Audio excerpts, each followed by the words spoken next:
A pleasant day to all of you, our viewers of Agenda. You are watching us via Signal TV channels 8 or 250. And for those of you without Signal subscription as of yet, you are probably watching us on facebook.com/OneNewsPH and on YouTube, OneNewsPH. Thank you for continuing to stay with Agenda and with Signal TV, and we promise to give you the best as we can here on the program. Today is November 5, 2020. It's a Thursday, and today we will be talking about different topics, mostly updates regarding what's happening in the Bicol area, particularly the power situation. As you may recall, during the last 2 days, we have interviewed a lot of local government officials and authorities, and a number of them have said that their concern is power. Their concern is electricity, and because of Typhoon Rolly and the damage it has caused, chances are there will be a long delay, and we will speak with Undersecretary Wimpy Fuentebella of the Department of Energy for the latest update. What are the plans? How fast will our friends in the Bicol region get their electricity back? Then we will shift to Attorney Tony Viña, another regular, former Dean of the Ateneo School of Government, to give us insights, his views, opinion regarding the U.S. election that is beginning to look more and more like Philippine elections. I don't know if the Trump team has Filipino advisors, pero nobody loses in a Philippine election, as they say. Dinaya ako, and that is what Donald Trump was claiming. He was crying fraud. We will speak with Attorney Viña on the matter. And last but not the least, we've invited Celeste Ilagan, Board of Trustee for IT and Business Process Association of the Philippines, to find out what is the situation for IT business process outlets or organization because of the pandemic, number one. And of course, there's all this talk about Trump. If Trump gets reelected, he's got nothing to lose, and he might really push for bringing back all the jobs back to America. And how does the BPOs feel about this situation? In any case, before we go to our interviews, as we have started to do so in the last few weeks, let's go to the headlines of the front page of the Philippine Star. There you go. On the heading, on the top portion of the front page, Duterte orders price range set for swab tests. Unfortunately, as many people were expecting Malacanang to have the political decision, to make the political decision on prices or putting a price cap on the swab test, what Malacanang did was they threw back the ball to DTI and DOH to deal with it. Then after that, Typhoon Shoni makes landfall today. So as you may notice, weather is kind of gloomy, overcast. Please, even if you're not in the affected area, directly affected area, also be careful, because as you know, the typhoon may be way up north, but it can cause a lot of rains back down here. And then the main headline, of course, is Trump cries fraud in tight U.S. elections. And then Rodi may again suspend VFA abrogation. Excuse me. And further down in the front page, you have a mega task force seeks leads from public on graph. Kumbaga, magsumbong na kayo kung gusto nyo magsumbong sa anti-graph mega task force. And the Reds extorting 300 million from businesses, according to officials. Well, that's common knowledge already. And then Batangas City bags WWF's Most Lovable City Award. Okay. And last but not the least, COVID positivity rate in NCR declining according to the Okta Research Group. And let's now go to the stories behind those headlines. Okay. US President Donald Trump cries fraud in the tight presidential polls as he prematurely declared victory, even if ballots were still being counted. Trump even said that he will seek Supreme Court intervention to stop vote counting. U.S. election experts and media outlets have debunked Trump's claims of fraud, particularly in the mail in ballots. Earlier in the day, Trump's rival, Democrat Joe Biden, also voiced confidence in his chances. We will discuss more of this with former Dean of the Ateneo School of Government, Attorney Viña. Back here in the Philippines, the mega task force against corruption encouraged the public to share leads on anomalous practices in government agencies. Justice spokesperson and Undersecretary Emeline Aglipay Villar said those who have personal knowledge on these matters should come forward. She also promised protection for these witnesses. The Justice Department is the lead agency in this newly formed task force, which seeks to probe corruption in all government agencies. And the number of people catching COVID-19 in Metro Manila is on a steady decline, says the latest report of the Okta Research Group. The positivity rate for NCR is trending in the right direction at 6%. Okta welcomes the development as this is close to the World Health Organization target of 5%. Now, the average number of new cases in Metro Manila is at 490 a day. Yun po, that's the best part of this particular news item, that we in Metro Manila actually see how we are doing. It's not, wag pong pakyawan na thousand. Yung pala, yung Metro Manila, below 500 a day na lang. For a place that has a population of 15 million or more. So that's good news. In any case, we will continue monitoring this and we will continue to comment on certain topics. But in the meantime, let's go to our first interview. Let's speak with Felix Wimpy Fuentebella, Undersecretary at the Department of Energy. He also served as Congressman, representative of Camarines Sur. Usec, good morning. Hi, good morning, Boss Cito. Good morning po sa mga nakikinig sa atin. Long time no hear, no see, but I'm glad to see you are healthy and looking good. In any case, Usec, medyo tinamaan yung beloved Bicol ninyo.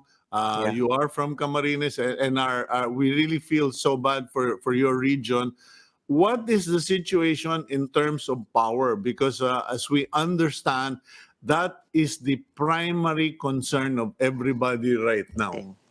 Okay.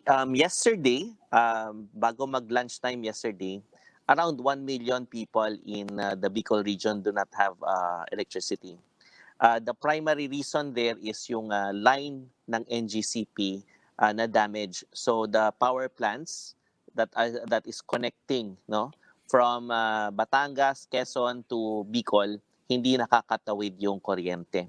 Mhm. Ang ginawa ni Secretary Cusi, we convened the Task Force Energy Resiliency kung saan kasama yung NEA, National Electrification Administration, has been deploying around 500 linemen from regions 1, 2, and 3 sa area NGCP naman has been deploying also around 500 linemen to go to Bicol from Visayas, from Mindanao, and from Northern Luzon so that we can immediately restore the power.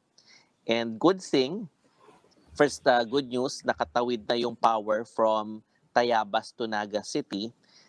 One line lang.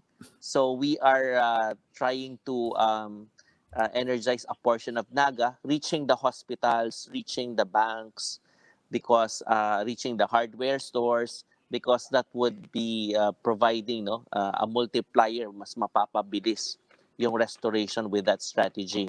Another good news is we were able to connect Gumaca line to Labo. So Camarines Norte is being connected as of the moment.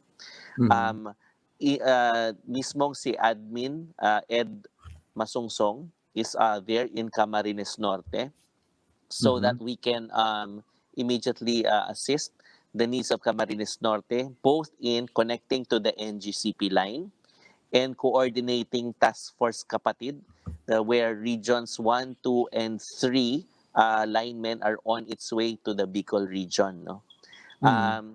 The islands naman, Catanduanes, we were having a very difficult time communicating. So, Secretary Cusi this morning dispatched, sent one of our personnel to carry satellite phone at pinadala na sa Catanduanes. His mission there is, number one, to check whether or not there is a sufficient supply of petroleum, gasoline, diesel, kerosene, LPG, and coordinate with us at every 6 and 7 in the evening, after he checks. Number two, check on the power plants there, because we have to check first kung makakapag-generate tayo ng kuryente kasi isla yun. Number three, check on the distribution facilities. We already received reports that the damage is around 300 million pesos. Okay. And it's almost 80 to 90% of the facilities, mga poste, are down. That's in Virac. That's in Catanduanes. Yes, Virac is the Catanduanes, yeah. center. Yes. Yeah. So we were able to already secure the ferry boat services from Tabaco Albay to Virac. So the gasoline, petroleum products can be delivered through there. The linemen also that we will be sending and the equipment that we will be sending pwede rin sumakay from Tabaco to Virac. So na-clear na lahat ng national roads according to our OCD, Office of Civilian Defense. So kaya nang tumawid yung mga poste, kaya nang tumawid yung mga linemen, kaya nang tumawid yung mga petroleum products going to Catanduanes. So we also have good news in Marinduque and in Mindoro. They were more hit by Quinta, and then sumunod pa to si Rolly. But meron ng Region 6 naman na mga electric cooperatives that went to, for example, Romblon went to Marinduque. Some of the Region 2 electric cooperatives are on their way there as we speak. And meron ding mga grupo from Region 6 electric cooperatives going to Mindoro. So that is Task Force Kapatid. Meralco was able to energize already 100% to restore. Kasi sabi ko nga, 1 million yung affected sa Bicol region. But there was another million na mabilis nating na-restore. Meralco holds the bulk of it. So Meralco, upon completing their restoration, they're already also sending people, linemen, to the Bicol region, Casureco 4, Albay, and Catanduanes. So ito lang yung complication, Sir Cito. Kasi may COVID tayo, pandemic pa rin. So yung mga linemen natin are asking for documents from the Department of Energy, na pagpapakita nila, hindi na sila haharangin sa mga LGUs, checkpoints. Number two, we checked with the Department of Health. Ang sabi ni Secretary Duque, okay lang na pumunta na yung mga responders doon kasi yung energy sector from backliner, frontliner na kami ngayon. Okay lang pumunta, rapid test, okay lang. Basta siguruhin walang history ng biyahe, walang simptomas, at ganun pa rin, mask, Mhm. hugas, iwas. So, yun yung situation na ginagawa natin while restoring, no? Mhm. Parang one hand nakatali sa likod natin, but we are pursuing it, and we have more linemen coming and more equipment and more assistance coming. And we also requested smart communications and to immediately restore communications, no? Kasi mas mabilis yung restoration natin pag naayos. And we were told yesterday Mhm. by a smart communications official na they have people on the ground already. And I think it goes also the same for Globe, no? Mhm. So that's very important. And if we can keep on following up for them to send more people, mas mabilis tayo makaka-recover. Okay, what about all those members of Task Force Kapatid? Kasi you can flood the Bicol region with all the linemen, all the engineers, etc. But if they cannot communicate with the DOE, communicate with the stockpile for logistics, medyo magkakaroon ng delay. And I think yun yung kinakabahan or pinoproblema ng maraming mayor and governor sa area ng mga provinces kasi sabi nila, Sito, pag hindi nakapasok ang national government dito, abutin kami ng 1 buwan sa kadiliman. Mm. Kaya natin 'yon kasi ang planning, no? Yung planning Mm-mm. natin yung mas dapat detalyado. Pag Mm. dinispatch natin sila, alam natin kung saang area sila pupunta, ilan yung target nila for the day, and Mm. anong oras sila babalik. Ang nakakatuwa pa dito, kanya-kanyang sasakyan, kanya-kanyang lulutuin. Aha. So, parang Puro ano, para silang standalone. sundalo. Yeah, Oo, puro sila standalone units. yes, para silang Mm. sundalo na may mapa, may Mhm. dala-dalang baon, may mission, tapos back to base. So, Okay. yun yung magiging ano nila, mas maganda, mas marami para every night coordination naman kami, satellite phone. But the Mhm. good thing is, I think there's a signal in near Naga, no? Mhm. Naga, Pili, and Ocampo, for example, Mhm. for Casureco 4. Mhm. Iriga City is also challenging, although less structures ang may damage doon. Some of the structures nasa flooded area, no? Going Ha- to Legazpi, may baha pang ibang portion na Wow. natatayuan ng mga poste natin. Mhm. So, bangka naman yung gagamitin ng mga tao natin. What is your plan of attack? Kasi siyempre everybody wants their power back and they want it now. Pero kung ganyang kalaki yung area, you're talking about regions including parts of Mindoro, etc.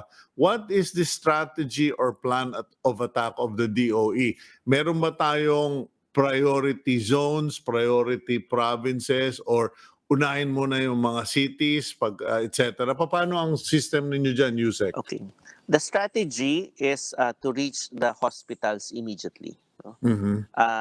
Pangalawa, the vital installations, no? The offices that keep peace and order, the offices that govern the disaster response activities, Mhm. the and the commercial areas, the banks, the hardware, Mhm. para mabilis yung pagbangon, no? So the commercial areas are very important na magbukas yung ATM, magbukas yung grocery, magbukas yung hardware kasi magre-reconstruct. So Mhm. gasolinahan, pag walang kuryente, manual yung pag-pump. So these are the items that that SOPs natin. So we fix the main line, no. The backbone, that's we call it, and then we go to the laterals, no, yung Mhm. sanga-sanga, no, the arm, no. Yeah. Kasi nandoon yung major highway muna papunta doon sa mga side streets kumbaga, pero we're talking about wires. Mhm. Yeah, well, good that you mentioned that. We're talking about wires. You having been a congressman and now you are with the Department of Energy, and you being representative of Camarines Sur was it Camarines Sur Yes, for a fourth while. congressional district. Yeah, 4th Congressional District. Parang feeling ko by this time siguro dapat pag-aralan na ng DOE, ng government at ng Pilipino to switch to underground cabling. Kasi parang yung sinabi mo sa Virac, Catanduanes, 80% ng mga electric post tumba. Did I hear you right? Yeah, You know, the cost and the disruption is perennial. Taon-taon ganito, and medyo is there a plan to do this? Ibaon na lahat yung mga kable na yan? yes, there is. But there's a cost benefit analysis going on kasi 4 to Mm. 5 times mas expensive yung nakabaon. So Mm. the common strategy that the electric cooperatives, the DUs are doing, even Meralco, is to Mhm. build back better, no? Posts that could withstand 270 to 300 kilometers per hour na mga winds, no? Parang ganon. May Mm. area naman na 180 to 200 kilometers per hour that can withstand. But the key is to identify which areas ang pwedeng ibaon, hindi lahat, na Mhm. talagang open. Because the good thing about typhoon, the science of it is it can be foreseen, natatrack kung nasaan yung daan, natatrack din yung destruction pathway. Mhm. So, and meron tayong history kung saan parating natutumba. So the strategy is build back better. No? That's Okay. already a policy that was given out by Secretary Cusi. I think Mhm. 2018 pa ng January nilabas natin. So we have also a strategy of prepositioning our materials, prepositioning our teams. Mhm. We also have a strategy on improving the systems. We also have a strategy of improving yun nga, the facilities. So these are all embodied in the policy because yung mga nasa water district din can look into this policy of the Department of Energy Mhm. because sometimes they tell us that they don't have power, but it's also this we can foresee kasi na bagyuhin tayo eh. We Yeah. can foresee na there will be 2, 3 days, 4 days na wala tayong kuryente Mhm. pero hindi dapat nawawala ng tubig. So the putting up of generators in the area for a certain for a while, just like hospitals, no, Mhm. is a resiliency move. It's a plan. It's a strategy. It should be there already. Um, so that's what we have been doing. Yung resiliency plans, business continuity plans ng mga planta Mhm. na paparating pa lang yung bagyo, nagsha-shutdown na sila para protektado na yung Yeah. planta. So these are the things that we have as a policy, and we are quicker right now in restoring because of these policies being implemented and because of the bayanihan spirit of our linemen. Yeah. Please don't get me wrong. No? I'm not trying to be critical of the DOE or of government or of any other Yeah. group. It's just that matagal na nating pinag-uusapan kasi itong dapat ibaon yung mga kable, and then kawawa naman itong Catanduanes, itong Bicol, Visayas, sila yung tigasangga ng bagyo para sa buong Pilipinas. And is there any possibility for Secretary Cusi or for the Duterte administration to set down a program for the gradual embedding of cable or electrical lines? Kasi yes, I understand 4 to 5 times yung cost consideration, but we need to start somewhere, or else we will be throwing out good money after bad. Yeah. There is that mechanism already in place because Mhm. Congress already passed that resiliency funding for electric cooperatives, no, which is Mhm. not available for the private distribution utilities because they have a different accounting scheme as cooperative. So it's there, it's a mechanism already. It's just a matter of how much and where do we get it and Mhm. what portions ang mga uunahin. So Okay. these are for the policymakers no to decide. But we are there to already say that the mechanism is there in place. Yun na nga lang, saan kukunin yung pera, especially so na hindi pa tapos si COVID. Yeah. And we have to bounce back as an economy and Mhm. meron tayong resiliency. So we have to just feed in our thoughts as ang scientists namin sa DOE, engineers, and we have to give them all the data kung ano yung pinakamaganda to bounce back. But Dapat definitely, dapat talaga mabalik ka, Yusek Wimpy, sa Kongreso kasi yung kayong mga bata nga, no, because the younger generation have a better appreciation of all of these things. My final topic that I'd like to clarify with you, the comparison of performance between private sector companies like Meralco versus cooperatives, because in your own words you've mentioned that Meralco has immediately restored power. They seem to have fared much better than areas where cooperatives are operating. Uh, what is Meralco doing that these cooperatives can't, given grabe kasi parang ako I get power from a cooperative in Batangas. Uh, People keep wondering, hindi ba may improve yung mga cooperative na yan? yeah. Okay, hindi siya apples to apples Mhm. because kaya naka-recover si Meralco in this instance. It's because hindi naman tinamaan masyado yung franchise area niya. So, Hmm. imbis na papunta sa area niya, bumaba si Bagyo. Mhm. So, karamihan electric cooperatives yung tinamaan. Mhm. Secondly, maraming electric cooperatives na sobrang galing na Mhm. hindi rin ginagawa ng Meralco yung ginagawa nila. Tulad Mhm. ng libreng check-up sa mga consumers, tulad Mhm. ng sa may dentistang libre. So, kasi iba yung setup ng electric cooperatives. So, meron ding mga electric cooperatives that really need to improve, just like Mhm. other private DOs also na kailangan ding mag-improve, no? Mhm. So, it doesn't follow na private DO mas magaling sa electric cooperatives. Sometimes Yeah. it's the other way around. But Meralco kasi is big.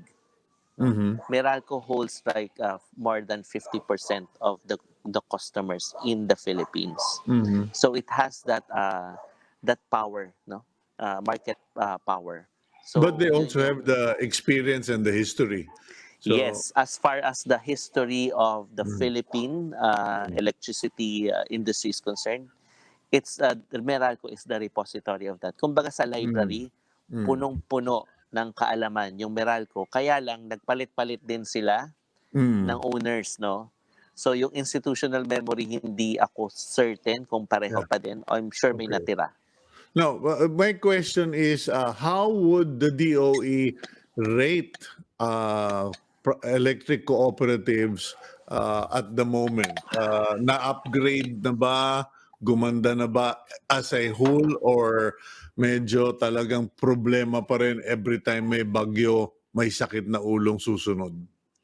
As far as Task Force Kapatid is concerned, we're very proud of the Mhm. electric cooperatives. Ang galing ng mobilization. They're like soldiers lined up yung Mhm. vehicles, all wearing uniform, all there 4 o'clock in the morning, dispatching, going to the port. So, a big improvement as far as Task Force Kapatid is concerned. Mhm. Iniba ng Department of Energy yung grading system through by chairing NEA board dahil maraming electric cooperatives na nare-rate na excellent or AAA pero kulang ang electrification sa kanilang area. So Mhm. binago ni Secretary Cusi, binago ni Admin Masungsong at ang NEA board yung grading system, giving 25% to electrification. So kung hindi mo na reach yung target mo for electrification, bababa ang grade mo. So maraming electric cooperatives ang bumaba ang grade dahil sa bagong grading system. Mhm. But it doesn't mean na we're putting them down. It's just saying that people, our consumers, our customers must be satisfied.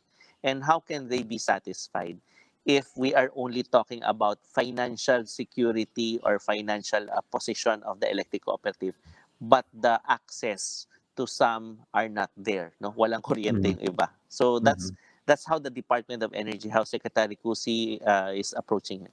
Okay, final question, Yusek Fuentebella. What happens with the consumers na mawawala ng kuryente for a week, 2 weeks at the most, sana?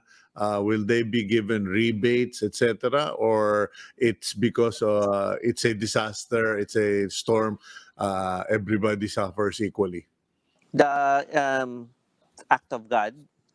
So beyond the control of the service provider, talagang kanya-kanya tayong pasan. Kaya lang pag may nakita rin na neglect or kapabayaan ng DU, not only electric cooperative, the distribution utilities, merong process sa Energy Regulatory Commission for them to get a rebate, no? I think there are NGOs already giving videos, no? 8-minute videos on this.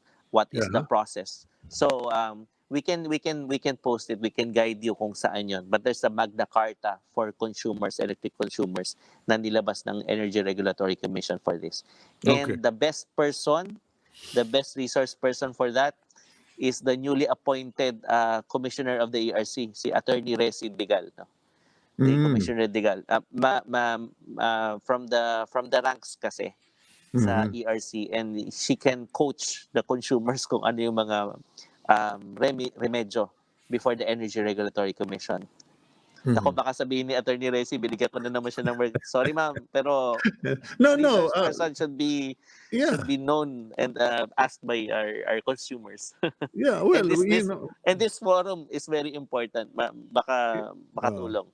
yeah, no, it's much appreciated, USEC, because that essentially is what we are trying to do. We are trying to give government a voice. Siyempre, magtatanong kami. Siyempre, we will question certain things.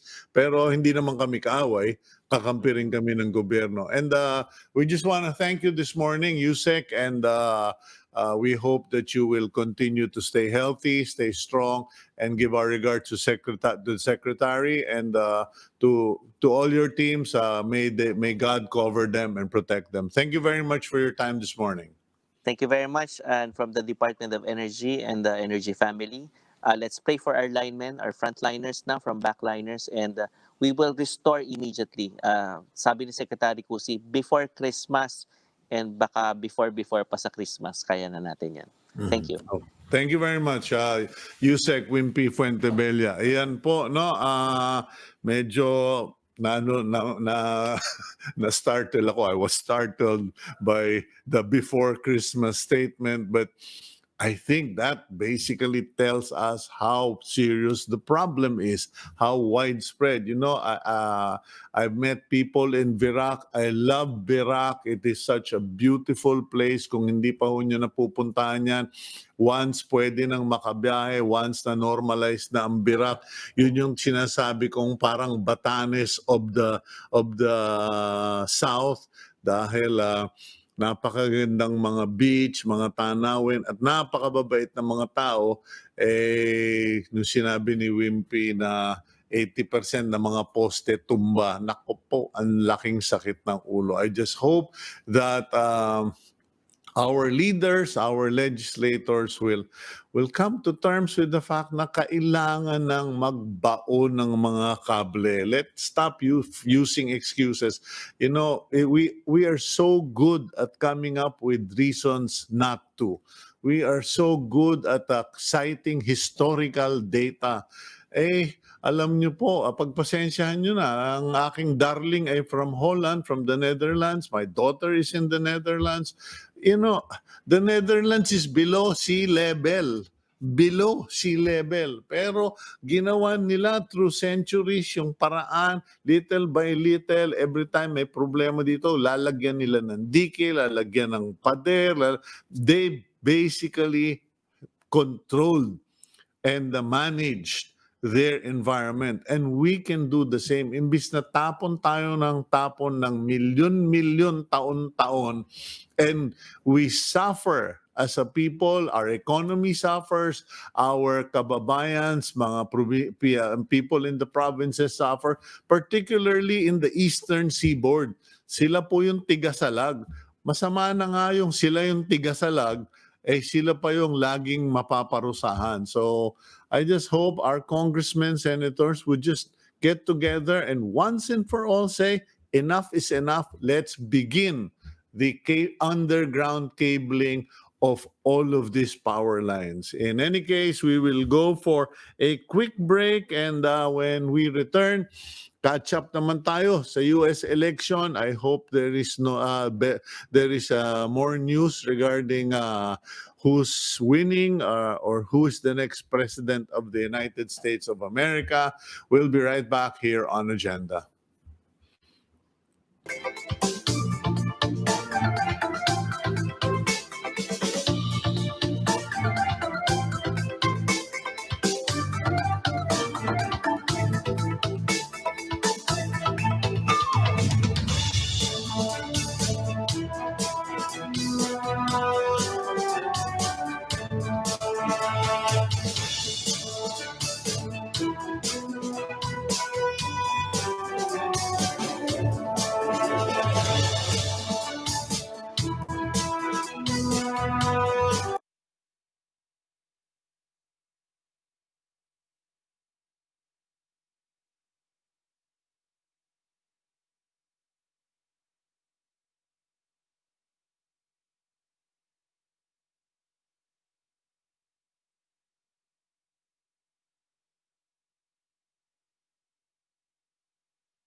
Welcome back to the program agenda. I'm Cito Beltran, and you can watch us or are probably watching us via Signal TV channels 8 and 250. And for those of you who are relying on Facebook, social media, you can watch us on facebook.com/OneNewsPH and on YouTube, One News PH. Okay, just a recap of what's happening in the U.S. elections.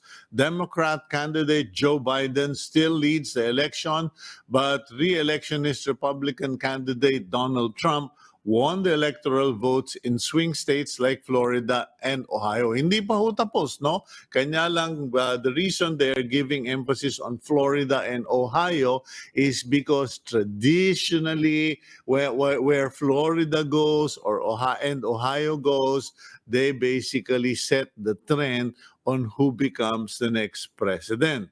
Biden won 21 states, including Arizona, a state that Trump won in the 2016 elections. So that's a shift there. Trump proclaimed himself as the winner yesterday and said that he would be going to the Supreme Court to stop ballot counting. Trump previously attempted to block the counting of mail-in ballots in Pennsylvania and claimed that it can be a start of voting fraud. The Supreme Court, the U.S. Supreme Court, rejected this proposition. Trump's claims of voting fraud in mail-in ballots was heavily debunked by election experts and the Brennan Center for Justice. Let's now go to our regular resource person on things political and legal. We have online attorney Tony Viña, a professor and human rights advocate. Professor, good morning to you. Good morning, Cito. It's a good morning, actually. So thank you for having me here again. Suki. I'm curious why you are emphasizing it's a good morning. If it's personal, okay lang. But I read your update. Well, because I'm kind of invested, and I will explain later on. It's about its impact on the Philippines. I mean, the biggest impact of whoever wins in the Philippines is related to your last topic, climate change. You know, yeah. It makes a lot of difference on the issue of climate change if Trump wins or Biden wins. No? And I say it's a good morning in that sense because I'm pretty certain it will be Biden. Kasi overnight, literally overnight at 3 in the morning, 3 p.m. our time, it changed. When Wisconsin suddenly from 100,000 votes deficit of Biden, he started leading because all the mail-in ballots started getting counted. The same thing happened with Michigan.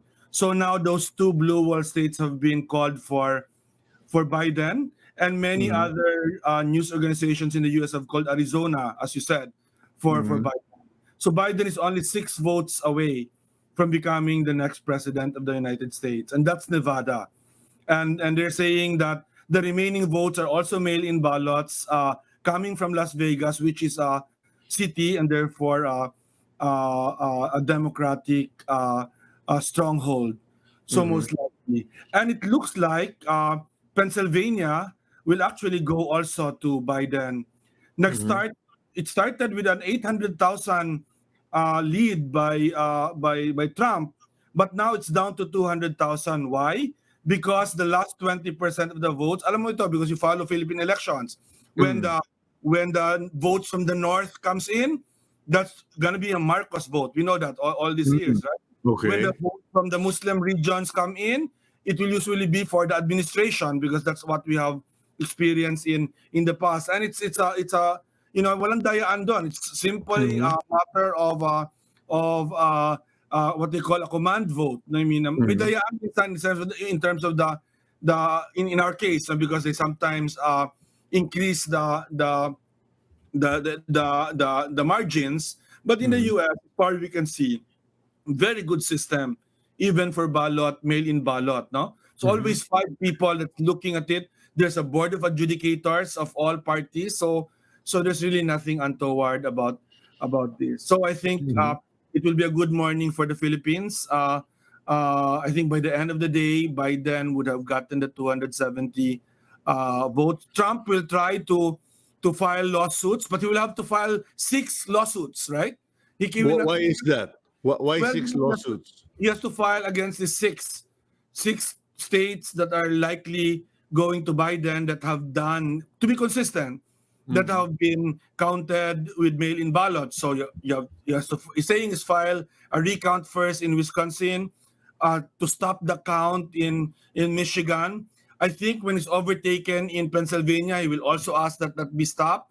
And then Mhm. there's 5 or 6 Floridas, or were Mhm. they saying that in 2000 we had one problem, Florida. In 2004 there was one, Ohio, that couldn't be called. Mhm. And this time there are 6, but they'll ultimately be called. I Mhm. think media will call everything tonight. Uh, and we'll have a new president of the United States elected tonight, and that's good Okay. for the Philippines because of climate change. Okay, let's clarify one thing first. Assuming just because Donald Trump can go to the U.S. Supreme Court doesn't mean he's going to get his way. Because am I correct in assuming that because the U.S. Supreme Court rejected his claim in the Pennsylvania mail-in ballots, parang nag-set na ng precedent kung yung angal niya dun sa Pennsylvania inisnab ng Supreme Court o binaliwala ng Supreme Court, then chances are the same attitude or perspective will follow in those 6 states that you mentioned. Yes, because the precedent there or the ruling there is that state law prevails uh, Mhm. in election. It's how the state legislature have passed the laws. I mean, Mhm. and so that's why in Nevada they might not even call it until a certain date, like November 10. I mean, in Mhm. terms of because there will still be some ballots outside, unless those ballots do not matter anymore in the final totals. Because Nevada allows for like 10 days after the election to count the ballots that come in. Mhm. Pennsylvania allows ballots arriving 3 days after the election to be counted. So they have different rules for every state. Unlike ours, isa lang yung rule because we only have one COMELEC. In their case, these are 6 COMELECs essentially with 6 different systems. Mhm. So it's very tough for Trump to win in any of these lawsuits if he tries to file them. Very different if, for example, it came down to only one state, right? The Mhm. difference is only one state. Then it becomes very. It's possible partisanship, like in my view, Gore versus Bush was a partisan Supreme Yeah. Court decision. Oh. But this one is very difficult because there's 6 states at play with the same issue essentially. Do you Mhm. count mail-in ballots or not? And they Mhm. have a very ironic part there because many of the mail-in ballots are from military soldiers, right? From all Aha. over. Oh, hindi naman Yeah, OFW yan katulad sa no. Pilipinas. Well, pwede rin yung OFW sa atin, and the same thing, if in a very close election, the OFW vote will matter, right? In their case, they cannot say we'll disenfranchise everyone except the military. There's no basis for saying that. No, that will anger a lot of people. So I think it's very hard to the math Well, here. it wouldn't surprise me, Tony, because I mean, Trump has been accused of disrespecting the men and women in uniform. So there could still be bad blood there, and maybe Trump is worried about that because that sentiment might also work against him as far as the mail-in ballots are concerned. Yeah. No, it could. You're right. Yeah, in any case, let's localize the assessment. Okay, let's go to your sense of good news if Biden wins. Because yesterday I was interviewing Clarita Carlos, Professor Carlos of UP, and she was saying a Trump presidency is good for the Philippines because it was only Donald Trump who recognized the Philippine claim as far as the West Philippine Sea is concerned. Now, you're saying a Biden presidency will be good for climate change. Could you elaborate on this? Sure. As we experienced just now, and you talked about it with Usec Fuentebella, climate change. We call it now the climate emergency because it's getting worse. Is the biggest problem. Whatever we do, it can just be destroyed in an instant because of climate events. But climate change is not just a Philippine problem; it's a global problem, and you need the biggest countries in the world, in this case China and US, to take the lead on this. But when one country, the US, refuses to even recognize it as a problem, you're stuck. And right now we're stuck. The last 4 years we have been stuck because Donald Trump simply doesn't recognize that there is a problem called climate change. So now the US, with Biden as president, I suppose, I assume, will now go back to the Paris Agreement, will go back to engaging with us on climate change. We have a better chance of fighting climate change at the global level in the next, at least the next 4 years, hopefully longer. But can I say something about South China Sea? Go ahead. South China Sea, I would disagree with that because Obama also, and before that Bush was always siding with the Philippines. It's fairly consistent policy of the U.S.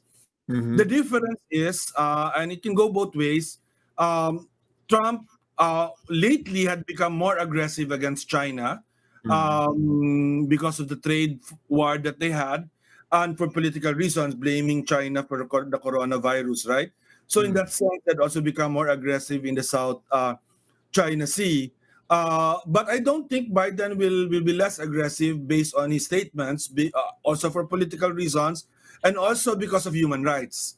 And that's the other aspect where I think, depending, of course, on how you look at the war against drugs, but and political dissent in the Philippines, a Biden administration will be more aggressive on human rights than a Trump administration, who actually welcome, not just Duterte, but also other authoritarian figures all over the world. Trump was known to love dictators, to like them a lot because, well, it's like them. He just wants to get things done, and that's okay. It's a populist as well. So I would say that that even a Biden administration and a Trump administration will be the same on China, but better, slightly only better on human rights. I have no illusion that the U.S. will make human rights a secondary priority to other things like China. But climate change, definitely. I've known that because I've worked with U.S. embassies and U.S. administrations in the last 30 years now on climate change. And it makes a lot of difference when it's a Republican and a Democratic administration, just in terms of cooperation, just in terms of recognizing the problem, just in terms of willing to do something about this biggest problem the country faces. Yeah, I mean, you're right in all those points, but on the ground, when it comes to reality, what's in it for us? If Joe Biden becomes president, you're presuming that he will be more for against climate change or pro environment. How will this translate to the Philippines? Does this mean we are going to get X dollars for carbon emissions, blah, blah, blah? What? Because what worries me Well, is yeah, when Biden becomes president, what worries me is there might be a renewal of animosity between Washington and Malacanang regarding human rights, etc. Although I figure Biden will have his hands full for the next year, at least regarding coronavirus and civil unrest. yes, yes, and I do agree that there's the possibility, especially because these are all about optics, right? Even the one between Obama and Duterte was really just optics in terms of saying things that might not have even been meant by Obama and Duterte got Hmm. their cup of tea. I mean, in fairness, even under the Trump administration, they've been saying things about the Duterte government in terms of rule of law, in terms of I mean, the U.S. Congress, the U.S. Senate has Yeah. done the same thing. So that's why I say only slightly better. I don't think it matters too much, except if the optics doesn't work, right? I mean, if there's something in the optics that happened, then that could be problematic. But in terms of concrete things, I think there'll be we'll have a partner in the U.S. in on combating climate change in the Philippines. We've always had that through the years, and as I said, during Republican administrations, it's slightly less, but I think it will increase. But that's not the main thing for me, because for me the main thing for climate change is that there's global action to be Mhm. done. Because Mhm. without global action, all our efforts are really minuscule, right? Yeah. So it's really important to get the U.S. to make commitments. Japan already has made a commitment that they will be on net emissions, zero emissions already net wise by 2050. The European Union has also done the same thing. China said they will do it by 2060. We need the Mhm. U.S. to do the same thing, something similar. I don't know what the exact date will be for the U.S. It might be more challenging because of the nature of their economy, but we need the U.S. also to do that, because otherwise we're doomed. Sorry, we're doomed. This. You notice, I mean, this Quinta is followed by Rolly. Rolly is followed by, this is gonna be on a weekly thing at some point for us.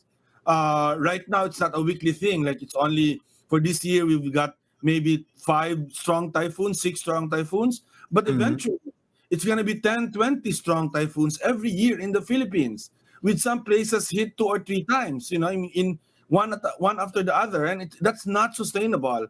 But it has to be global action, and you need the biggest countries in the world to take action. And Well, welcome back well, to that in effort.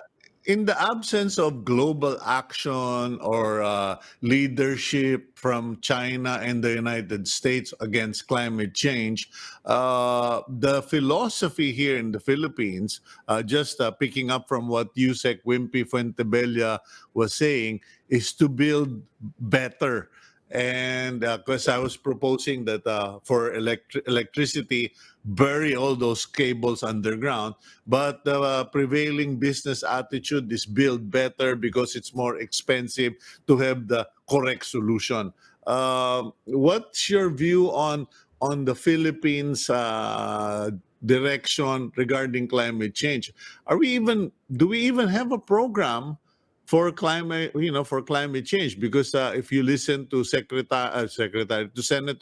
Win Gatchalian, for instance, he was saying we're going to have a garbage disaster very soon unless we do something drastic. What's your response to all this?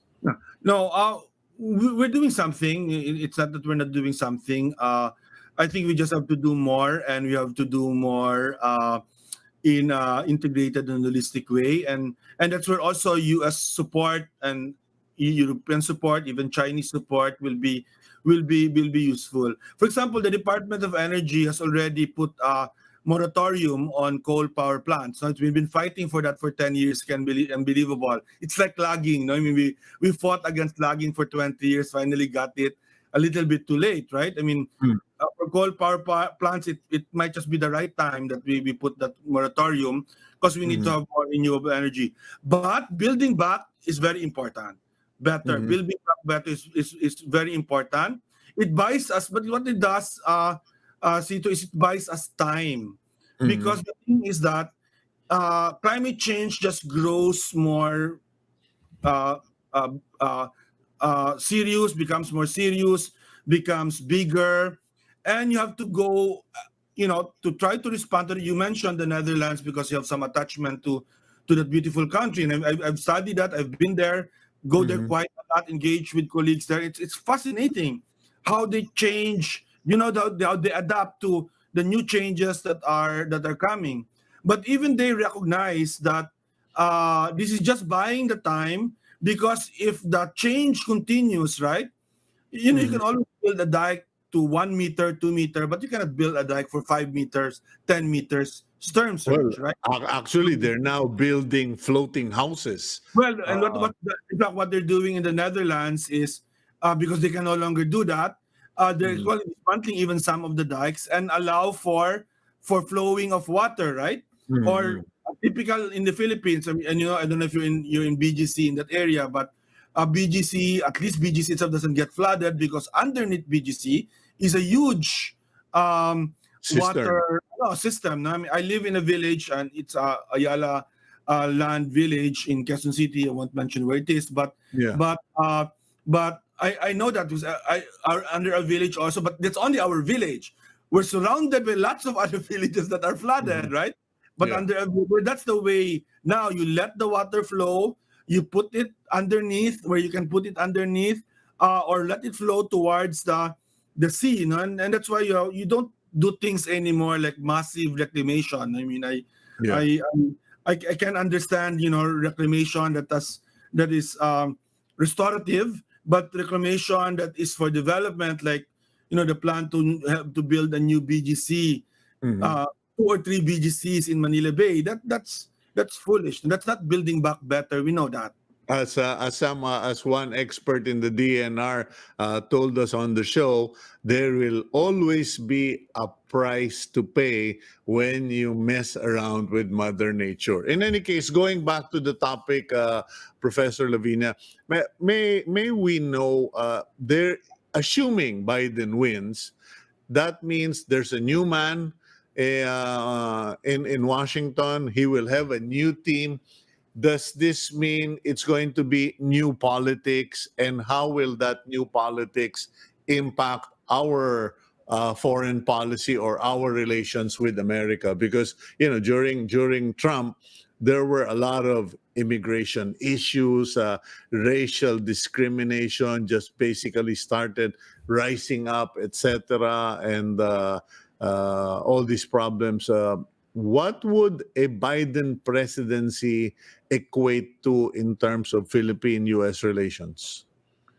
Uh, I think overall it would be good, because a Biden administration would be more deliberate in its policies, will recognize its old allies, its long friendships, Mhm. and so again, I would of course caution also the Biden people to be careful about the optics in the Philippines on human rights. Mhm. While I'm strongly for it, there are ways to do it without having to ruffle too many feathers, because we don't want that. I mean, as a way to start the relationship. I Well, mean, Biden has a traditional profile, right? I mean, yeah, U.S.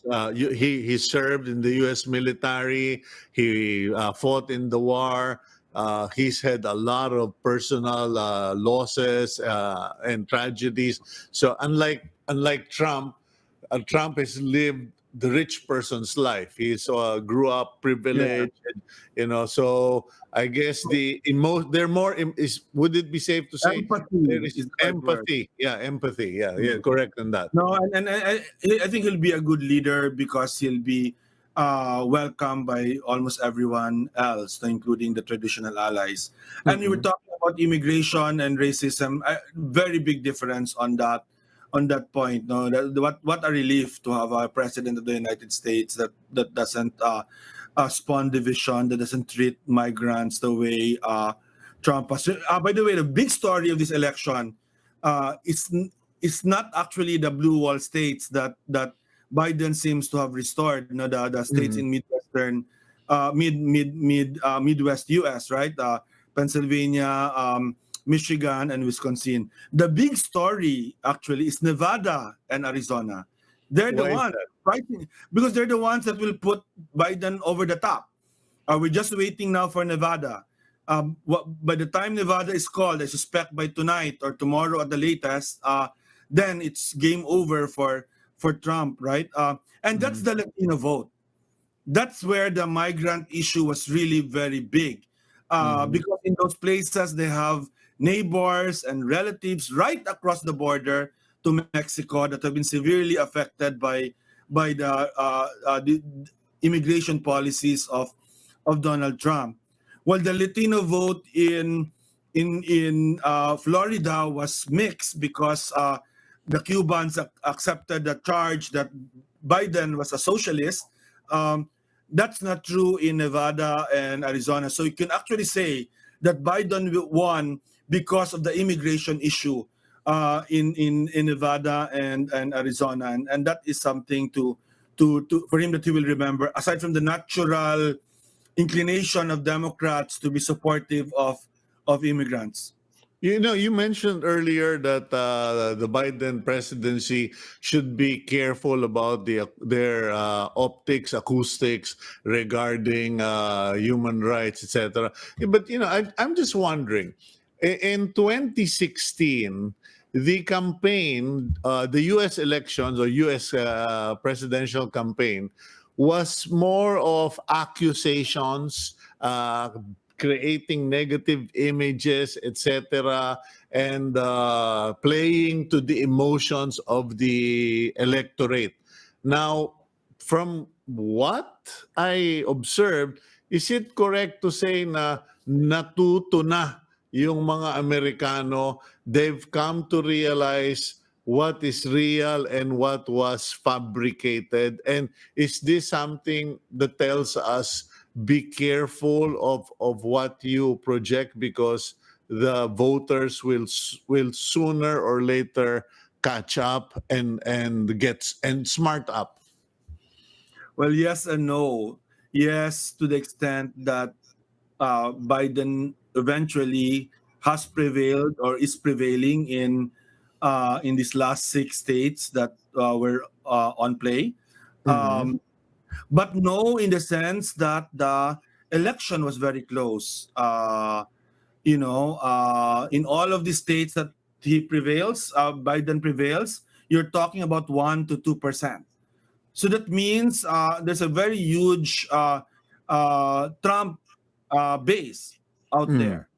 In spite of his carelessness and recklessness, 30,000 cases have already been linked to his rallies, COVID cases has already been.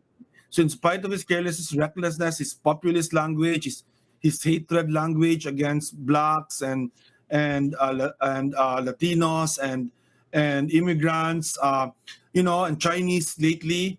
In spite of all of that, you see that Biden has the vote is still very close in all of these places. I mean, in the same way it was close. I mean, it always said that Clinton lost only based on 72,000 votes across 3 states, right? So this is not new at all. There's nothing new. I mean, Biden's lead is still more than Trump's lead on Clinton in Michigan and in Wisconsin the last time around. So there's no basis for saying he has a chance to catch up. They're very good in their counting. I can assure you that. I've seen that myself. I've been in the U.S. I lived in the U.S. for 10 years. So they're very good in counting, and so nothing. Unlike Gore versus Bush, where the difference was 2,000 votes, right? These are 30,000 votes. There's no way you can find additional 30,000 votes in a recount. You know that, but that's very important because to say that this is a close election, it's a divided country. I actually think the division is not so much ethnic or race, but place where people live. City versus rural, or So urban versus rural. again, like in the Philippines, the Northern Alliance, the Mindanao Bloc, the Cebu, Cebu Association. Mix tayo place and ano, 'di ba? Place and ethnic, 'di ba? Yung regional ethnic ano. In the US, of course there's ano naman that most blacks live in cities because that's where the jobs are. Most Latinos also live in cities. That's the difference. I mean, that's why they're also usually more democratic than Republican. But the real divide is urban versus city, and the suburban, as you can imagine, is in the middle, and they can call the shots. And in this case, enough suburban voters went to Biden against Trump, and that's why Biden. No. I mean, it seems like 90% of the cities went to Biden, 90% of the rural areas went to Trump, but then like 70% of the suburban vote went to, I'm just making estimates here, no, but it seems like that's what happened, and that's what made this election result what it is. Well, you're clearly thrilled at the current state of affairs, and it remains to be seen if you are going to be joyful this evening or repentant tomorrow morning. I hope you the best. I've gone through through this because I lived in the U.S., right? Okay. So I was there in 2000. I was there in 2008. I had come back to the Philippines already, but in 2016, very invested because of climate change. Okay. And so I've gone through bad election nights in the Philippines and in the U.S., and also good election nights in the Philippines and in the U.S. And when it's a good election nights now, it's no longer one night. It's usually 2 or 3 nights now. Well, it calls for a celebration.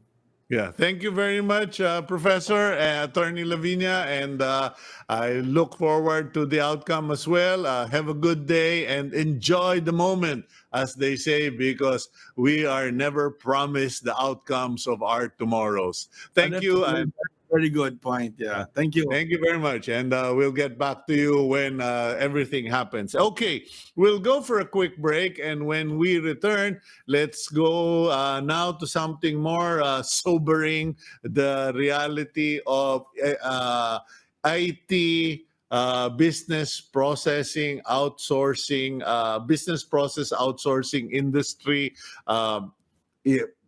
What is the state of affairs? We'll find out from our next guest here on Agenda.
Okay, welcome back to the program agenda. I had a slight scare there, a small scare. I suddenly went off air, and those are the challenges of having an 8-year-old 8-year-old computer. In any case, let's move on to the program. And next up, we have a member of the Board of Trustee for IT and Business Process Association of the Philippines, or IBPAP or IMPAP. I don't know if that's a proper way of calling the organization, but the reason we're featuring them, they did the pitch to us regarding the industry, and I'm sure a lot of people are wondering, paano na? Kamusta na yung mga nasa call center, business processing, etc. And especially during COVID-19, I have friends who were forced to retire, who were how do you call it? Let go, kumbaga no, na retrench, etc. And they have put up their own businesses. Now, these are accountancy, blah, blah, blah. So let's find out from our next guest, Celeste Ilagan, Board of Trustee of IBPAP, what is the state of affairs. There we go. Celeste, good morning to you. Good morning, Cito. Thank you for this opportunity, and hello to your viewers as well. Yeah, well, I will not pretend to be a know-it-all or to be even familiar with industry. I am one of the millions of Filipinos siguro nagtatanong, kamusta na? What happened to the business process outsource industry? Meron pa ba? Is it thriving, etc.? Yes, Cito. We're happy to share updates on the industry, but maybe just to help our audience understand also what our industry is all about, and also the name. It's it's a mouthful, IT BPM. So it's Information Technology and Business Process Management. And we are an industry composed of companies that provide a range of services to clients in different industries. And we provide what we call frontline services and back office support to millions of people globally, serving employers that also come from different parts of the world. So this is a huge industry that now employs 1.3 million Filipinos, direct employment, and there's a multiplier effect of like times 4. We impact several other industries like retail, hospitality industries, travel. So there's a huge employment opportunity in this industry. And we earn also 26 billion US dollars for the country. If we look at the 2019 figures, it's a 7% increase compared to our 2018 revenue records. And therefore, we are also a huge generator of foreign exchange for the country, because what we do is actually export of service. And, in terms of investments also, we contribute a lot to the Philippine economy. And therefore, this is, a very important industry to sort of protect, considering the pandemic we made sure, with the help of government, that we continued operating. And at this point, you ask about how we are.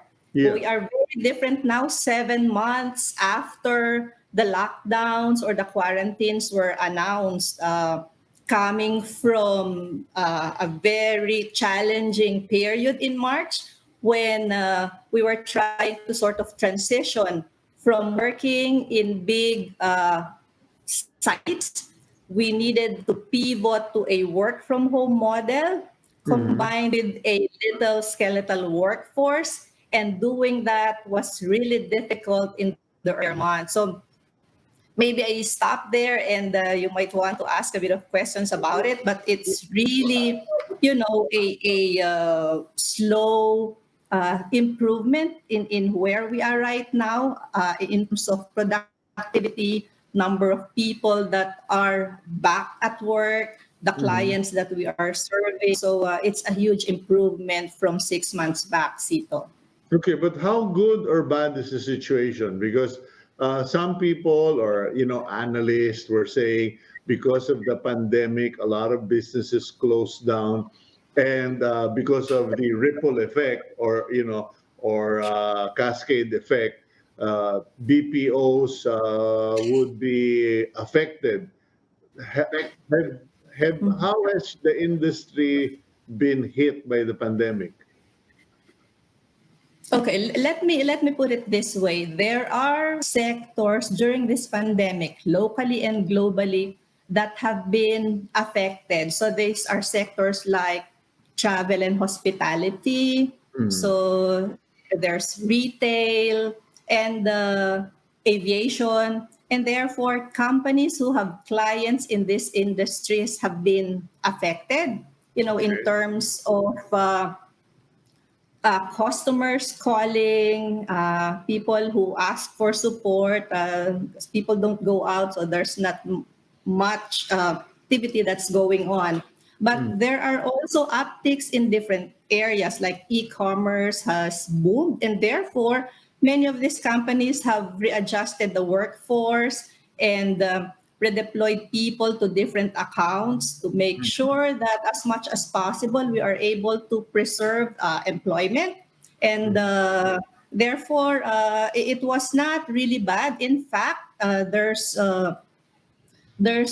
job opportunities still available in the industry. From what we hear, there's around 30,000 jobs, sort of being looked for by this industry coming from Job Street Records. So it's not as bad as you would think. The industry, having been able to adjust, was able to serve the requirements of its clients. There are also other providers from other countries who were not able to adjust as quickly as the Philippines, and therefore some of that work came to us. So there's like an adjustment factor that happened there, Cito, for us. Yeah, Luckily. so it's like you lose some, you gain some. Mhm. Good news is there are jobs available. The Right. next question would be many people have the impression if you are old, you are seniorly, or you're past 40, you can't get a job in that industry. And I'm kind of like wondering, sayang naman, all that knowledge, experience, and they can't get a job in the BPOs. On the contrary, Cito, we are an industry that employs, students up to seniors. There's no age limit. We are an industry that really promotes diversity and inclusion. And therefore, any person who has that interest and the capacity to learn how to work things out in this industry is really, welcome to join us. There's no age limit. It's also there's always equality, and there's equal opportunity for everyone as long Okay. as they like to join the industry. Yeah. Now, how has work from home strategy affected the industry? Because that was also the one of the top three concerns. One would be client losses. The second would be the effects of lockdowns. And third would be the ability of the local infrastructure to support the demand for thousands, if not, well, assuming 1,300,000 workers working from home, medyo baka masunog yung internet network natin. What is the actual situation? So, admittedly, in the early months, there was a struggle in terms of, deploying equipment to, you say now 1.3 million Filipinos. So, from the office, our employees needed to have their equipment brought to their homes. So, that was a big challenge for us. When the lockdowns were announced, transportation was really a problem. And therefore, moving this equipment from office to the homes was a huge struggle. Yeah. And there was also that issue of connectivity that you mentioned.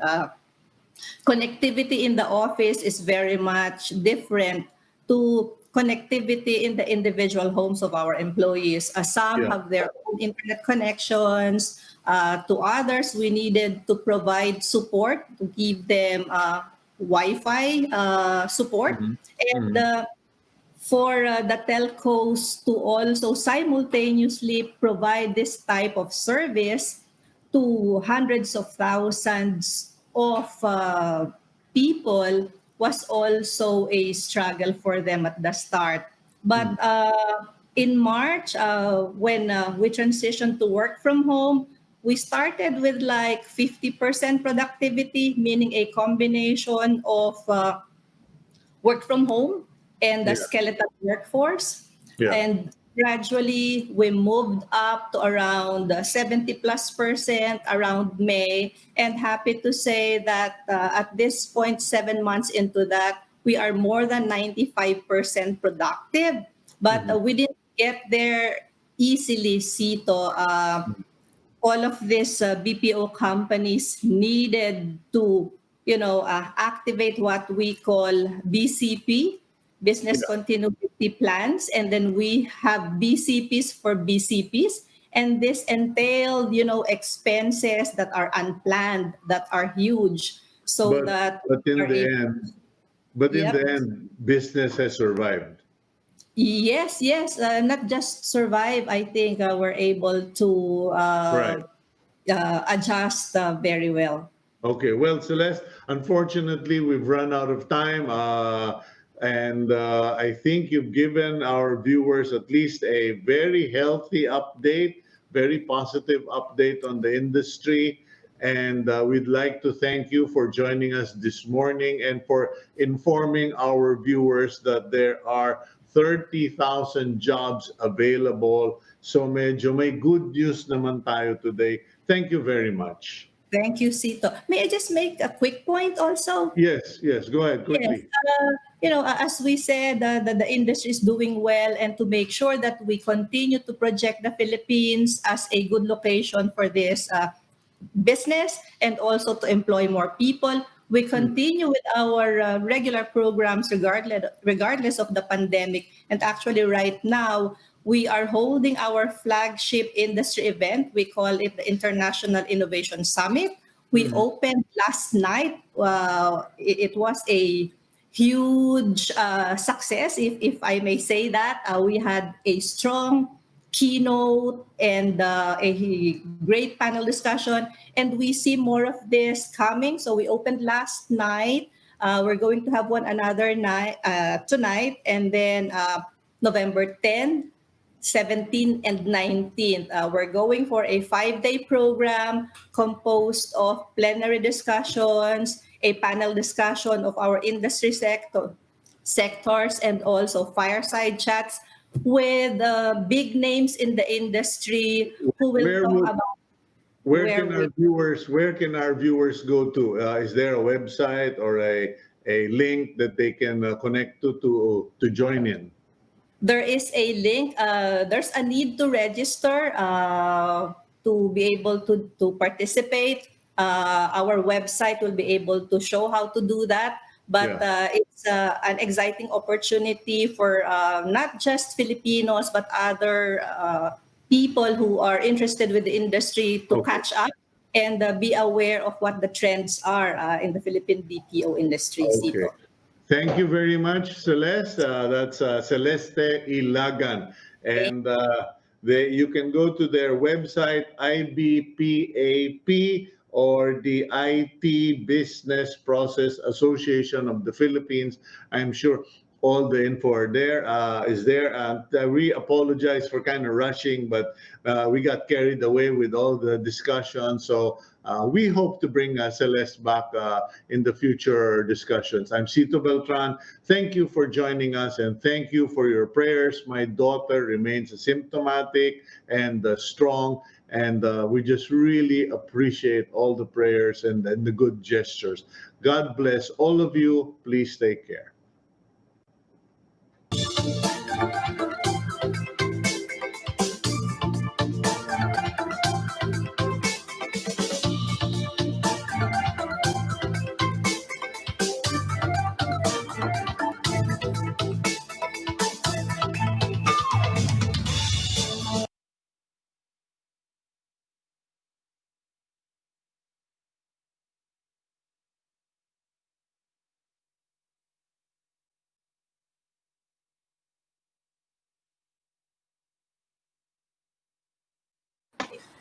How many more seconds to go? Waiting lang, setting up lang daw si Seska ng StreamYard.